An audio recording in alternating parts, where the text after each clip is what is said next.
Hi, everybody. My name's Suzanne McAllister. I'm with Interviews with a Friendly Vegan. And today I'm really glad to be talking to Kel, who is going to introduce us to Isaac, who is in the background. I think he's got his back to us, but I'm not sure. I can't see him that well. Anyway, you might remember Kel from some interviews that I did. Oh, and it looks like Isaac is making his way out. Okay. Anyway, we're going to get to Isaac in a moment. So Kel is the founder and operator of Spiritual Haven Animal Sanctuary. And I did a few interviews with him a number of months ago, which are on the YouTube channel, Interviews with a Friendly Vegan, Upstairs, Downstairs with Kel. So you can learn more about this sanctuary. There's a lot of background to it if you listen to those.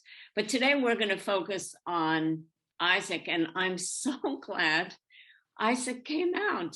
So, hi, Isaac. Hi, buddy. Anyway, tell me how you met Isaac. Well, what happened was I actually thought of this, I guess it was yesterday.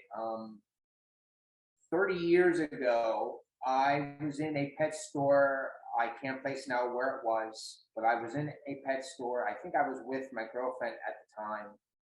And this large parrot started like talking and making noise. And as often happens, it seems with people, you know, what's the word? Not newness, but the excitement,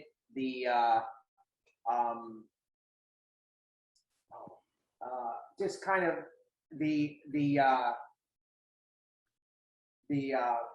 you know, most people don't have parrots. Most people, they have dogs and cats. So this was something new.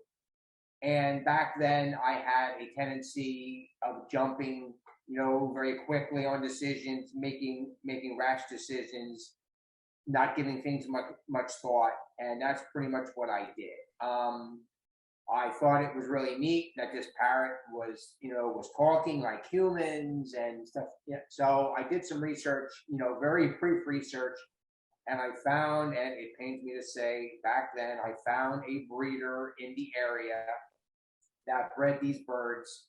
He's a Gende conure. His breed is from Brazil. There's various types of Gendes. He is a there's various types of conures. There's sun conures. I can't think of the other one, but he's a Gende conure. Can you spell those words? Because I'm not familiar with them. I think it's Jenday, Gende. Okay. Conure, Conure. Thank you. Okay. He does have the hooked bill, so he is a parrot. He's just a small parrot. He's not as big, obviously, as your cockatoos or macaws. So you know, these guys, their life expectancy is 25 to 30 years. Last month he turned 30. I mean, I have a paper that, you know, when he was hatched, when his mother laid him in April of 1991. So, and then I bought him from the breeder. I think it was, again, I have it written down, September 20th, I think it is, of 1991. So yeah, I just had him 30 years. He's at the end of his life expectancy. He still seems to be doing well. His head at times shakes like on its own, it seems. I think that's just from age. But like yeah, I mean, all in all, he's still doing well. So anyway, so I found the breeder.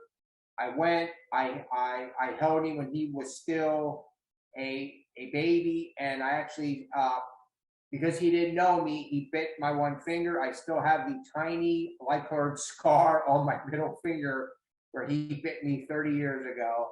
But yes, I still bought him. That, And Kel, that is your tattoo absolutely, yes. for Yes. when he's no longer in your life. Exactly. Exactly. Yes. I've thought of that many times, Suzanne. When he's no longer here, I can look down on my finger and see that mark. Yeah. Yeah. So tell me, what's this like right now? And is this usual for him to come out and be just on your hand? What about him coming out, Suzanne? I'm just saying, is this usual behavior for him? Like, is this what you do on a regular basis? Tell me what your life is like with him. That's part of what really causes me a lot of pain and guilt. Okay, not only did I buy him from a breeder, which now I kind of view that as maybe I actually, that was a good thing because he was born in captivity. He's never been in the wild. He doesn't know what it's like to be wild. And exotic animals like this, many times they're bounced around home to home to home because the novelty wears off. At least I've had him 30 years. He's had stability, fresh water, quality food. However, because of things in my own life, for years, he was pretty much neglected. I mean, his basic needs were met with wholesome food and fresh water, but I didn't spend hardly any time with him. And it was because of various struggles in my own life that it just wasn't, he wasn't, sad to say, he wasn't a priority. But over the last, I would say 15 years that I've been working on myself, but really over the last couple years, that it's really, really hit me that I wish over the years I was more aware and more mindful of giving him more attention. So now, anyway, right now, every night I make it a point. He does come out. Luckily, I mean, at first, about a few months ago, he wouldn't even come out. He was, I guess, what they call that. He was like, even though the door was open, he wouldn't come out. He felt more secure staying inside because he was used to that. And I got in touch with a lady that has a bird sanctuary in Maryland, wonderful lady. I got in touch with her, and she said, just let the door open. You're giving him a choice. And as time goes on, if he wants to come out, he will. And that's what I did. I would just come in and sit here. He's getting nervous. And I would just sit here with the door open. And for weeks, I mean, I would like actually get teared up because I'm thinking, I have no idea how much time this guy has. And now he's overly attached to the cage and not coming out. And I feel horrible about this. And then slowly he started coming to the door. I put my hand over, he'd run back in again. And then we did that for a while. And then he slowly started coming out. Now there's times where I come in and I can see he wants to like come out, but I'm in the middle of doing something. But then I tell him, don't worry, buddy, you're coming out later on. So now I make it a point every night. I do come in, I sit down, I open the door, and within seconds, he's right there. He comes out, he sits with me. I wish I could pet him more, but it scares the heck out of me. When I try petting him, he'll let me pet the back of his head a little bit, but then he gets, I don't know if it's just birds or what, but then he'll like yell and like bite at my finger. Okay. And if he gets it, it can really hurt. I mean, it's amazing how much pounds per square inch they can use with their beaks. And even though he's small, I mean, as I say, I have a scar on my finger from 30 years ago, so they can if they want to. So I try petting him sometimes, and if I try getting something else to like pet him with, that if he would bite on that, it's no problem. Anything new, he gets very scared. Right. So we just sit together. I talk to him, and then I can tell when he's kind of getting tired of it that he's ready to like go back in. Oh, that's his yell. He doesn't talk much, but he yells. Okay, I was going to ask you, does he have any words? Not really. His breed, I learned after the fact, after buying him, his breed is not known for being talkers. Some other conures are. He's not, but he still yells a lot. And I heard early on, a happy bird is a loud bird. If they're yelling, making noise, they're doing okay. When a bird is quiet and just sitting, that's not a good sign. Yeah. Maybe he knows he's on camera.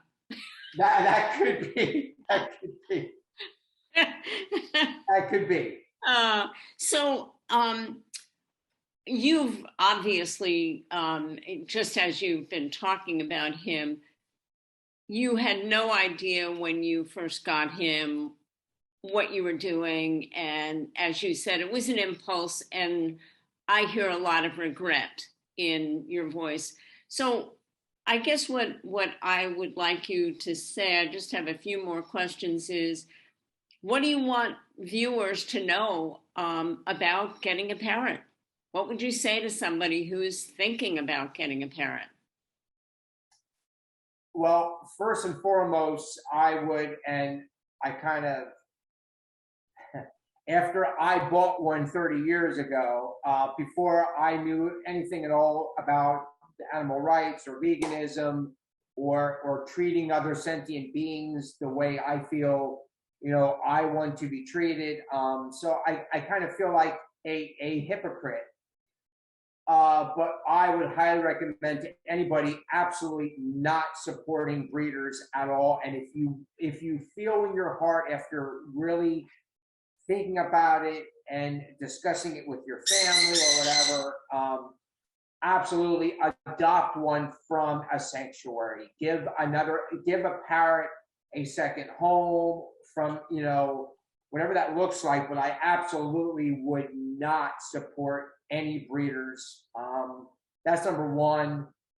And also, I would just add, a lot of times with the way they get these birds over, I've heard horror stories where they'll actually put them in bottles, or they'll give them things so they can't make noise in their mouth, in their beak, or whatever. And it's very cruel at times how they get these birds out of these foreign countries. Okay. Very cruel. So I absolutely would not recommend buying any bird from any breeder. I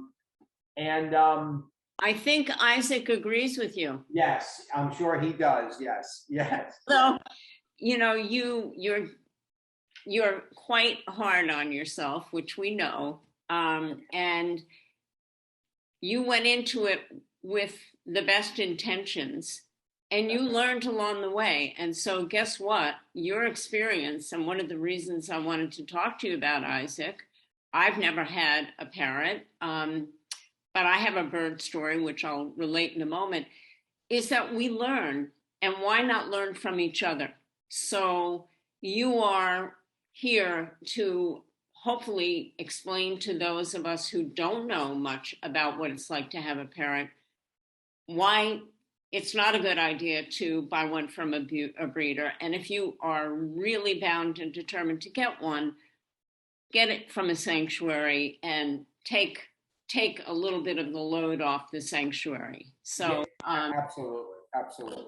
What I was going to Suzanne, 1 second, my battery is getting low. This battery is old, so just give me 1 second. Okay. Let me just grab my cord here. Sure. So, Cal, I have a question which might sound odd, but what have you learned from Issac? Let me just make sure. What have I learned from Issac?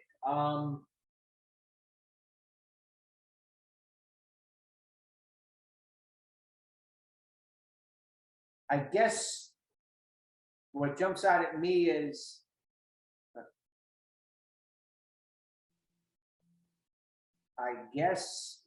forgiveness. As I say, for years, as I was in various addictions. I was not, I mean, again, his needs were being met, his basic needs, but as far as any type of quality companionship, and parrots need that. I mean, they, they're very social beings, like, with their own kind. And because I'm the only person that because I'm the only other being that he's really known, from what the lady in Maryland told me that has the sanctuary, I'm his mate. And for years, I didn't sit with him, I didn't bring him out. And so, but now here we are, years later, he is coming out, we're sitting together, and I don't know, to me, I mean, I feel that he still loves me, that he even though he spent a lot of time by himself, he's forgiven me. So yeah, and so I guess that teaches Beautiful. me. That's That beautiful. teaches me that I can forgive others and forgive myself. Yes. And this is my last question, which I didn't expect to ask, but do you love him? Absolutely, absolutely. I didn't think there was any question about it, but I wanted to hear you say it. Yeah, yeah. I mean, he's been in my life over half my life. I mean, I don't know how much longer I'll have him, but both my parents passed away young. My mom was 67, my dad was 70.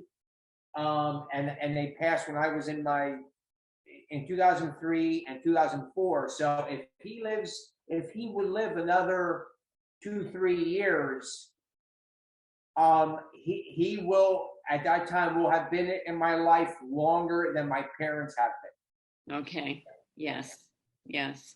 Well, thank you so much for educating me and educating others about Parrots, Issac in particular, and your story, which is, I think, very, very common, that many of us don't wake up until we wake up to whatever it is. And so thank you for making time today. And thank you Absolutely. for Thank you. introducing us to Thank you. Issac.